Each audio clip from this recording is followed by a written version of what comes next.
ఎటువంటి ఆపదలు కలిగినప్పటికీ, ఎటువంటి క్లిష్ట సమయం ఏర్పడినప్పటికీ కూడా ఆ పరిస్థితిని అధిగమించాలి అనుకున్న వాళ్ళు పారాయణ చేసేటటువంటి కాండ సుందరకాండ.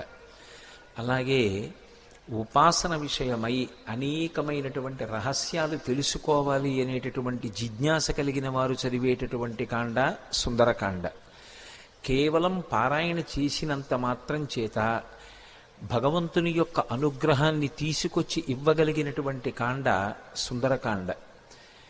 అసలు జాతకంలో మృత్యువు తరువుకొచ్చేస్తుంటే, ఏదో ప్రమాదం జరిగి అపమృత్యువు ఏర్పడవలసినటువంటి పరిస్థితిలో కూడా సుందరకాండ పారాయణ చేసిన, సుందరకాండ చదువుకున్న, సుందరకాండ విన్న తప్పకుండా అంత గొప్ప మృత్యువు కూడా తొలగిపోతుంది అనేటటువంటిది అనేక సందర్భాల్లో నిరూపణం చేసినటువంటి కాండ సుందరకాండ.